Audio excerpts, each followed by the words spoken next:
Hi friends, welcome to Paras kitchen. இன்றைக்கி கல்யாண நாள், பிறந்த நாள் கொண்டாடுற அனைவருக்கும் என்னுடைய மனமார்ந்த வாழ்த்துக்கள். இந்த வீடியோவில் நம்ம என்ன பார்க்க போகிறோம்னா, கிச்சனுக்கு தேவையான நிறைய சின்ன சின்ன டிப்ஸ் தான் நிறைய சொல்லியிருக்கேன். வீடியோவை ஸ்கிப் பண்ணாமல் பாருங்கள். என்னோடய சேனலை முறையாக பார்க்குறதா இருந்தால் சப்ஸ்கிரைப் பண்ணிட்டு பாருங்கள். சின்ன சின்ன டிப்ஸ் தான், அது கூட ஒரு ரெசிப்பியும் சொல்லியிருக்கிறேன். இதில் உங்களுக்கு ஏதோ ஒரு டிப்ஸு கூட உங்களுக்கு யூஸ்ஃபுல்லாக இருக்கலாம். அதனால் வீடியோவை ஸ்கிப் பண்ணாமல் பாருங்கள். எல்லா டிப்ஸும் ஓகே ஆகலைனாலும் ஒரு டிப்ஸாவது உங்களுக்கு கண்டிப்பாக யூஸ்ஃபுல்லாக இருக்கும். அதனால் கண்டிப்பாக வீடியோவை ஸ்கிப் பண்ணாமல் பாருங்கள். வாங்க வீடியோக்குள்ளே போகலாம். ஃபஸ்ட் டிப் என்னென்னு பார்த்துருவோமா? நம்ம கடையிலேருந்து முட்டை வாங்கிட்டு வருவோங்க. நம்ம ஃப்ரிட்ஜில் தான் ஸ்டோர் பண்ணணும்னு அவசியம் இல்லை, முட்டை ட்ரேயில் தான் வைக்கணும்னு அவசியம் இல்லை. நான் சொன்ன மாதிரி நீங்கள் வச்சு பாருங்கள். 10 நாள் வேணாலும் வச்சிங்கனாலும் தாங்கும். முட்டை எப்படின்னு இந்த மாதிரி ஒரு டப்பா எடுத்துக்கலாம். நம்ம பிரியாணி டப்பா தான் எடுத்திருக்கேன். இது பிரியாணி வாங்கின பாக்ஸோட டப்பா.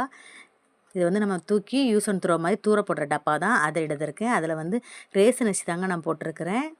இது நம்ம முட்டையை நம்ம எப்படி ஸ்டோர் பண்ணி வைக்கிறோங்கிறத நான் சொல்கிறேன். முட்டையை எடுத்துக்கலாங்க. ரேசன் அரிசி நம்ம போட்டுக்கலாம். நம்ம எந்த அரிசினாலும் போட்டுக்கலாம். ரேசன் அரிசி இல்லைனா நல்ல அரிசி கூட நீங்கள் போட்டுக்கிடுங்க. நான் ரேசன் அரிசி தான் போட்டிருக்கேன். முட்டையை எடுத்து இந்த முட்டையில் இந்த கூமாச்சி மாதிரி இருக்கும் பார்த்தீங்களா, இந்த இதை நீங்கள் அடியில் வர்ற மாதிரி வைக்கணும். அப்படி வச்சிங்கன்னா தான் நீங்கள் 10 நாள் வரனாலும் தாங்கும். இங்கே பாருங்கள், இப்படி ஸ்டோர் பண்ணி வைங்க. நமக்கு முட்டை ட்ரே தான் வைக்கணும்னு அவசியமே இல்லைங்க. இப்படி கூட நீங்கள் வைக்கலாம். எல்லார் வீட்லேயும் முட்டை டே இருக்க போகிறதில்ல. இல்லாதவங்க இந்த மாதிரி ட்ரை பண்ணி பாருங்கள். ஃப்ரிட்ஜில் வைக்கணும்னு அவசியமே இல்லைங்க. முட்டையை இந்த மாதிரி வச்சாலே கரெக்ட் 10 நாள் வரை அப்படியே இருக்கும் பாருங்கள். கடையிலேருந்து நம்ம வாங்கிட்டு வந்தோன்னே இந்த மாதிரி நீங்கள் ஸ்டோர் பண்ணி வச்சுருங்க. அவ்வளோதான். நீங்கள் இந்த முட்டையை அந்த பக்கம் இந்த பக்கம் நகர்த்தினா கூட ஒன்றுக்கு ஒன்று உரசி உடையவும் செய்யாது. சேஃப்டியாகவும் இருக்கும் இது. அதுக்காக தான் இந்த மாதிரி நீங்கள் ஸ்டோர் பண்ணி வச்சிங்கன்னா சேஃப்டியாகவும் இருக்கும். இது நம்ம ஒரு ஓரமாக வச்சிங்கன்னா அது பாட்டுக்கு இருக்கும். அங்கிட்டு குழந்தை இழுத்தா கூட உடையாது. நீட்டாகவும் இருக்கும், பார்க்குறதுக்கு அழகாகவும் இருக்கும் பாருங்கள். சூப்பரான முட்டை ட்ரே ஸ்டோர் பண்ணியாச்சு பாருங்கள். இப்படி வச்சு பாருங்கள். 10 நாள் வரனாலும் உங்களுக்கு முட்டை கெட்டு போகாமல் இருக்கும். இந்த டிப்பு பிடிச்சிருந்துன்னா ஒரு லைக் கொடுங்க.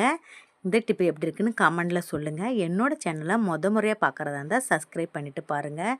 Please my support me. Next tip என்னென்னு பார்த்துருவோமா? நெக்ஸ்ட் டிப் நம்ம ஆயில் கேன்லாம் வச்சுருப்போம். நம்ம ஆயில் கேன் மேலே எப்படினாலும் பிசு பிசுப்புன்னு இருக்கும். நம்ம டக்குன்னு எடுத்து ஊற்றுறப்ப டக்குன்னு வலிக்கு கீழே விழுந்து உடையிறதுக்கும் சான்சஸ் இருக்குது. இது நான் காமிக்கிற பிளாஸ்டிக் டப்பா தான். இதுவும் கீழே விழுந்து உடையிறதுக்கு சான்சஸ் இருக்குது. அதேமாதிரி நம்ம கிளாஸில் பாட்டில் வச்சுருப்போம். அதுவும் அந்த எண்ணெய் பிசுப்பு இருக்குது. நமக்கு அந்த கிரிப்னஸ் கிடைக்காது. அப்படி நம்ம கிடைக்கிறதுக்கு இந்த மாதிரி தூர போடுற சாக்ஸ் எடுத்துக்கோங்க. நம்ம யூஸ் பண்ணிட்டு வேஸ்ட்டாக வச்சுருப்போம் பார்த்தீங்களா, இந்த மாதிரி ஸ்டாக்ஸ் எடுத்து இதில் போட்டு விட்ருங்க. நீங்கள் பிடிக்கும் போது கிரிப்ஸ்னஸ் சூப்பராகவும் இருக்கும், பிசு பிசுப்பு தன்மையும் இருக்காது.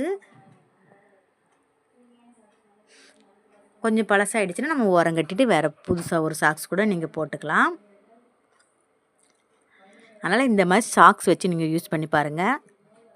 பார்க்குறதுக்கும் நீட்டாக இருக்கும் பாருங்கள். இது ஸ்கூல் யூனிஃபார்மோட சாக்ஸ் தான் எங்களுக்கு வேஸ்ட் ஆனது. அதனால் இதை எடுத்து நான் போட்டு வச்சுருக்கேன். இந்த மாதிரி நீங்கள் ஆயில் டென்னுக்கு இல்லாமல் இந்த மாதிரி வச்சு பாருங்கள். சேஃப்டியாகவும் இருக்கும், கிளாஸ் பாட்டில் உடையாமல் இருக்கும், எண்ணெய் பிசு பிசுத்தனமையும் நம்ம கையிலையும் பிடிக்காது. நம்ம ஆயிலை தொட்டோன்னே ஒரு மாதிரி பிசு பிசுப்பு கையில் இருக்கும், அந்த கையிலையும் நமக்கு அது பிடிக்க சான்ஸு கம்மி. இந்த மாதிரி ட்ரை பண்ணி பாருங்கள். நெக்ஸ்ட் இப்போ நம்ம விம் பார் சோப், பாத்திரங்கள் வரைக்கும் சோப்புலாம் வச்சுருப்போம். அது இந்த மாதிரி ஸ்டோர் பண்ணி பாருங்கள். பாத்திரம் நிறைய நாள் சோப்பு 10 நாள் வர்றது 20 நாள் கூட வரும். சோப்பு வேஸ்ட்டாகவும் ஆகாது. இந்த மாதிரி ஒரு மூடி எடுத்துக்கோங்க.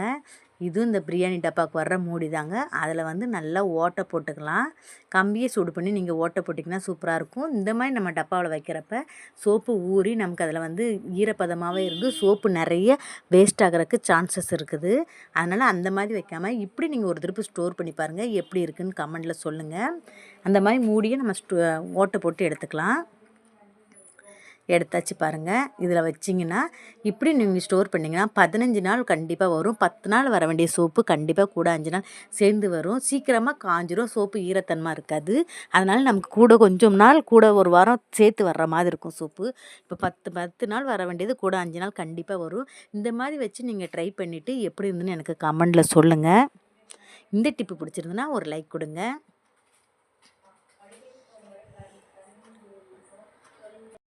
இந்த டிப்பு பிடிச்சிருந்துன்னா ஒரு லைக் கொடுங்க. என்னோடய சேனலை முறையாக பார்க்குறதா இருந்தால் சப்ஸ்கிரைப் பண்ணிவிட்டு பாருங்கள். இந்த வீடியோ பிடிச்சிருந்துன்னா ஒரு லைக் கொடுங்க. கமெண்ட்டை இந்த மாதிரி சோப்பு வச்சு பார்த்துட்டு நீங்கள் எப்படி இருக்குன்னு கமெண்டில் சொல்லுங்கள். நெக்ஸ்ட் டிப்பு நம்ம என்னென்னு பார்த்துருவோமா? வாங்க. நம்ம வந்து கேஸ் லைட்டர்லாம் வச்சுருப்போம் வீட்டில். அது வந்து எப்படினாலும் நம்ம அடுப்பு பக்கத்துலேயே வைக்கிறதுனால அந்த பிசு தன்மை ஏறி அந்த வந்து சில்வராக இருந்தாலும் அது பார்க்குறக்கு டல்லாக ரொம்ப இதாக இருக்கும். தொட்டாலே பிசு தன்மையாக இருக்கும். அப்படி பிசு தன்மையை நம்ம போக்குறதுக்கு என்ன பண்ணலான்னு பாருங்கள். ஒரு கிண்ணத்தை எடுத்துக்கிறேன். கொஞ்சமாக வினிகர் ஊற்றிக்கிறேன். அவ்வளோதான். கொஞ்சமாக வினிகர் ஊற்றிட்டு அதை ஒரு துணியை வச்சு இந்த கேஸ் லைட்டரை தொடச்சி எடுப்போம். அந்த பிசு தன்மை அப்புறம் டல்லாக இருக்கிறது எல்லாம் போய் பளிச்சுன்னு ஆகிடும். இந்த மாதிரி நீங்கள் வாரத்துக்கு ஒரு முறை இப்படி தொடச்சி எடுத்திங்கன்னா கேஸ் லைட்டர் எப்போவுமே புதுசு போல் பளபளன்னு மின்னும். லைட்டாக விட்டால் போதுங்க, நிறையா கூட விடணும்னு அவசியம் இல்லை. அந்த துணியில் லைட்டாக துணியோ இல்லாட்டி டிஷ்யூ பேப்பரோ எது இருக்கோ அதை வச்சு துவைக்கலாம். நான் வந்து இன்றைக்கி காட்டன் துணி தான் எடுத்திருக்கேன். அதை வச்சு தொடச்சிட்டோம்னா அந்த பிசு எல்லாமே வந்துடும். பளிச்சுன்னு இருக்கும். நம்ம தண்ணி போட்டு இதை கழுவ முடியாது பார்த்திங்களா? அதனால் இந்த மாதிரி நீங்கள் தொடச்சி பாருங்கள். லைட்டு வாரத்துக்கு ஒரு முறை நீங்கள் தொடச்சிங்கன்னா லைட்ரு எப்போவுமே பார்க்குறக்கு புது லைட்ரு மாதிரியே இருக்கும். இந்த மாதிரி நீங்கள் ட்ரை பண்ணி பாருங்கள். இந்த டிப்பு பிடிச்சிருந்தா ஒரு லைக் கொடுங்க. நெக்ஸ்ட் இப்போ என்னென்னு பார்ப்போமா? நெக்ஸ்ட்டு வந்து ஒரு ரெசிபி சொல்ல போகிறேன். நம்ம வந்து சாப்பாடு மட்டும்தான் இருக்குது, நம்மகிட்ட குழம்பு எதுவுமே இல்லைன்னா இந்த மாதிரி ஒரு முறை முட்டை ஆம்லேட் போட்டு செஞ்சு சாப்பிட்டு பாருங்கள். செம்ம டேஸ்ட்டு வேறு லெவலில் இருக்கும் பாருங்கள். அதுக்கு இன்றைக்கி நான் ஒரு 3 முட்டை எடுத்திருக்கேன். 3 முட்டை உடச்சி ஊற்றிக்கலாம். 3 கொடுங்க. நெக்ஸ்ட் இப்போ என்னென்னு பார்ப்போமா? நெக்ஸ்ட்டு வந்து ஒரு ரெசிபி சொல்ல போகிறேன். நம்ம வந்து சாப்பாடு மட்டும்தான் இருக்குது, நம்மகிட்ட குழம்பு எதுவுமே இல்லைன்னா இந்த மாதிரி ஒரு முறை முட்டை ஆம்லேட் போட்டு செஞ்சு சாப்பிட்டு பாருங்கள். செம்ம டேஸ்ட்டு வேறு லெவலில் இருக்கும் பாருங்கள். அதுக்கு இன்றைக்கி நான் ஒரு 3 முட்டை எடுத்திருக்கேன். 3 முட்டை உடச்சி ஊற்றிக்கலாம். 3 முட்டையை எடுத்து உடச்சி ஊற்றிடுறேங்க.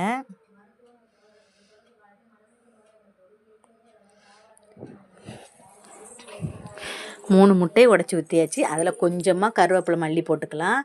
அப்புறம் கொஞ்சமாக பச்சை மிளகா பொடியாக கட் பண்ண பச்சை மிளகா போட்டுக்கலாம். கொஞ்சமாக வெங்காயம் போட்டுக்கலாம். கொஞ்சம் உப்பு போட்டுக்கலாம். உப்பு போட்டுட்டு அதை நல்லா ஃபீட் பண்ணிக்கலாம். நல்லா கலக்கி வச்சுருங்க. கலக்கி அது ஒரு ஓரமாக இருக்கட்டும். சூப்பராக கலக்கிடுங்க. ஆம்லேட் கலக்கிற மாதிரி நீங்கள் கலக்கி இதை ஓரமாக வச்சிடலாம். வச்சுட்டு ஒரு ஃபேன் எடுத்துக்கலாம். ஒரு கடாய் எடுத்துக்குவோம். அதில் ஒரு 2 ஸ்பூன் ஆயில் விட்டுக்கலாம். 2 ஸ்பூன் ஆயில் விட்டுட்டு ஆயில் காஞ்சதும் அதில் வெங்காயத்தை போட்டுடலாம். நம்ம வந்து இதில் ஒரு சின்ன வெங்காயம் கட் பண்ணி வச்சுருப்போம்ல, அந்த வெங்காயத்தை போட்டுடலாம். ஆயில் கட் பண்ணி 2 ஸ்பூன் ஆயிலை ஊற்றிடலாம். ஆயிலை ஊற்றிட்டு ஆயில் ஹீட்டானதும் அதில் அந்த நறுக்கி வச்சுருந்து வெங்காயத்தை போட்டுருவோம். வெங்காயம் வந்து நல்லா ரொம்ப கண்ணாடி ரொம்ப நல்லா வதங்கணும்னு அவசியம் இல்லை. கண்ணாடி பதம் வர்ற அளவுக்கு வதங்கினாலே போதும். ஒரு நிமிஷத்துலேயே வதங்கிடும். ரொம்ப நல்லா வதக்கணும்னு அவசியம் இல்லை. கண்ணாடி பதம் வர்ற அளவுக்கு 2-3 கிண்டுங்க. கிண்டிட்டு அதுக்கப்புறம் நம்ம இதில் மசாலா சேர்த்துடலாம். கொஞ்சம் உப்பு சேர்த்துக்குவோம். இந்த வெங்காயத்துக்கு நம்ம முட்டையிலையும் உப்பு போட்டிருக்கோம், அதனால் இதில் கம்மியாக சேர்த்துக்கலாம். இந்த வெங்காயத்துக்கு தகுந்த மாதிரி நம்ம உப்பு சேர்த்துக்குவோம். அங்கேயே சேர்த்து இங்கே சேர்த்து நிறைய சேர்த்துறாதுங்க, பார்த்து சேர்த்துக்கோங்க. அதில் வந்து நம்ம என்னெல்லாம் ஆட் பண்ண போகிறோன்னா சீரகத்தூள் ஆட் பண்ண போகிறோம். அப்புறம் வந்து தனி மிளகாத்தூள், கொஞ்சம் கரம் மசாலா, மஞ்சத்தூள் கொஞ்சம், அவ்வளோதாங்க. இப்போ அந்த ஆயிலே அந்த இதுலேயும் இதை போட்டுருவோம். போட்டுட்டு 2 கிண்டி கிட்டுறீங்க. அந்த பச்சை வாசம் போகுதுன்னே நல்லா கிண்டி விடுங்க. கிண்டி விட்டுட்டு நம்ம உடச்சி ஊற்றி கலக்கி வச்சுருக்கோம் பார்த்திங்களா, அந்த ஆம்லேட்டை அந்த முட்டை கலக்கியே கொண்டு இதில் ஊற்றிடுவோம்.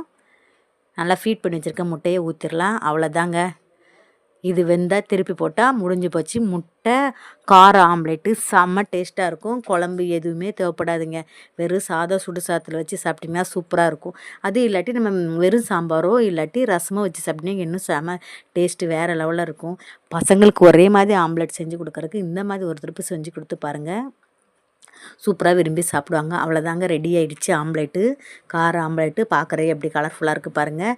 பசங்க விரும்பி சாப்பிடுவாங்க. இந்த மாதிரி நீங்கள் ட்ரை பண்ணி பாருங்கள்.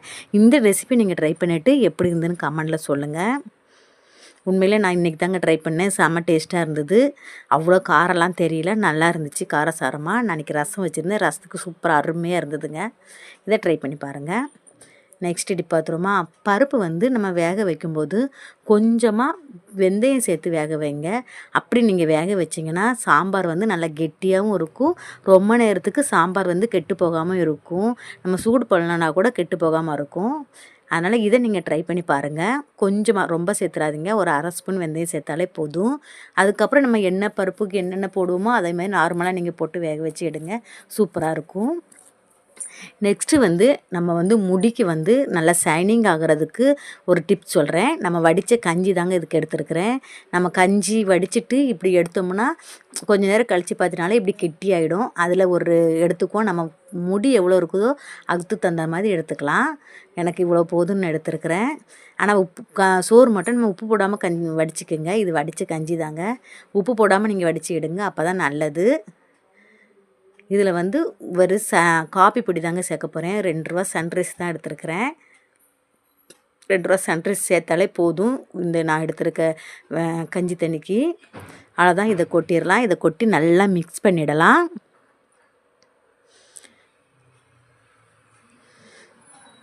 சூப்பராக மிக்ஸ் பண்ணிவிட்டு இதை வந்து நம்ம குளிக்கிறப்ப இதை தேய்ச்சி குளிங்க. சூப்பராக ஷைனிங்காகவும் இருக்கும், நல்லா கண்டிஷ்னர் மாதிரி இருக்கும். நார்மலாக எப்பவும் போல் ஷாம்பு போட்டு வாஷ் பண்ணிவிட்டு இதை தேய்ச்சிட்டு அதுக்கப்புறம் நீங்கள் அலசுங்க. கண்டிஷனர் போட்ட மாதிரி இருக்கும், முடி வந்து நல்லா ஷைனிங்காகவும் இருக்குங்க. இதை ஒரு முறை ட்ரை பண்ணி பாருங்கள். ட்ரை பண்ணிவிட்டு எப்படி இருக்குன்னு எனக்கு கமெண்டில் சொல்லுங்கள்.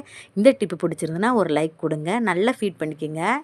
காப்பி பொடி அங்கே ஒன்று இங்கே ஒன்று திட்டாக இருக்காமல் நல்லா கலக்கி எடுத்துக்குங்க. இது வந்து கஞ்சி தண்ணியும் காப்பி பொடி தாங்க, வேறு எதுவுமே இல்லை. இதை ட்ரை பண்ணி பாருங்கள். இது எப்படி இருந்துன்னு எனக்கு கமெண்டில் சொல்லுங்கள். முடி வந்து அவ்வளோ ஷைனிங்காக நல்லா இருக்குங்க. இதை ட்ரை பண்ணி பாருங்கள். இந்த டிப்பு பிடிச்சிருந்துன்னா ஒரு லைக் கொடுங்க. என்னோடய வீடியோவை இவ்வளோ நேரம் பார்த்ததுக்கு ரொம்ப நன்றி. என்னோடய சேனலை முறையாக பார்த்தீங்கன்னா கண்டிப்பாக சப்ஸ்கிரைப் பண்ணிவிட்டு பாருங்கள். இந்த வீடியோ ரொம்ப பிடிச்சிருந்துன்னா லைக் பண்ணுங்கள். ஏதோ ஒரு டிப்ஸு, எல்லா டிப்ஸும் இல்லாட்டி ஏதோ ஒரு டிப்ஸு கண்டிப்பாக உங்களுக்கு அது யூஸ்ஃபுல்லாக இருந்திருக்கும் நான் நினைக்கிறேன், நான் நம்புகிறேன். நீங்கள் யூஸ்ஃபுல்லாக இருந்தீங்கன்னா கண்டிப்பாக கமெண்டில் சொல்லுங்கள். அவ்வளோதான் ஃப்ரெண்ட்ஸ், இன்றைக்கி வந்து இந்த வீடியோவை இதோடு முடிச்சுக்கிறேன். நெக்ஸ்ட் வீடியோவில் இன்னொரு டாப்பிக்கோடு உங்களை சந்திக்கிறேன். பாய்.